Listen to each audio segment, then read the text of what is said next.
Duterte is scheduled to meet President Donald Trump next week in Manila during the Association of Southeast Asian Nations ASEAN summit there. Trump is also present at the Asia-Pacific Economic Cooperation APEC economic leaders meeting in Vietnam, where Duterte spoke, but the two are not scheduled to interact there.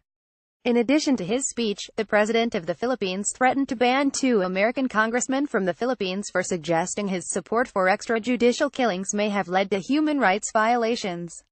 Duterte also proclaimed that he would like to host a global human rights summit in the Philippines. He spoke for nearly an hour before the Philippine community in Vietnam, a setting the regional outlet Rappler notes typically allows Duterte to be more casual and prone to cracking jokes.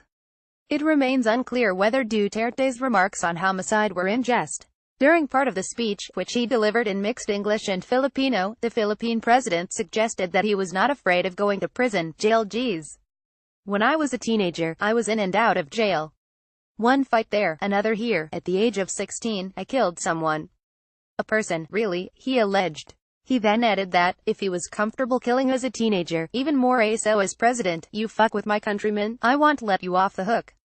Never mind about the human rights advocates. Philippine presidential spokesman Harry Roque told CNN Philippines that Duterte was joking. I think the president uses colorful language when with Pinoys overseas, Roque added, referring to Philippine people. Past interviews with family members and family friends indicate that the teenage Duterte was indeed prone to picking fights and hanging out with a tough crowd, Rappler notes, suggesting the story may be true. CNN adds that Duterte told the story of maybe killing someone as a candidate for president in 2015.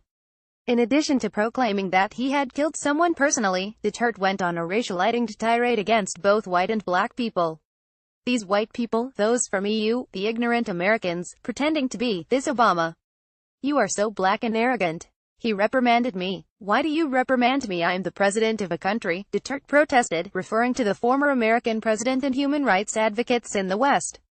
He went on to argue that his bloody war on drugs, which has killed an estimated thousands since he took office in mid-2016, was necessary, and Trump declaring a state of emergency over America's opiate crisis proved it. Look at Trump. He declared a national emergency last week. We have a problem, Duterte said. When have you seen drug suspects surrender by their thousands? When I became president. Duterte called out on particular Western human rights critic, United Nations advocate Agnes Callamard.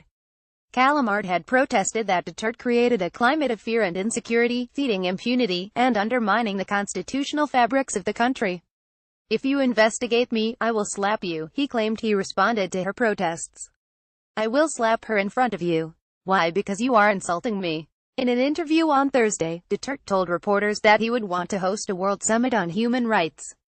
Yeah, we'll see, it will all come out, he told reporters, and all the victims of human rights violation are invited to come and air their gripe or grievances. Rappler suggests the suggestions may be sarcasm. Duterte is scheduled to meet personally with Trump on November 13 when they both arrive in Manila. Last month, Duterte promised to treat Trump in the most righteous way but later warned the leader of the free world to lay off human rights while in the Philippines. Follow Francis Martel on Facebook and Twitter.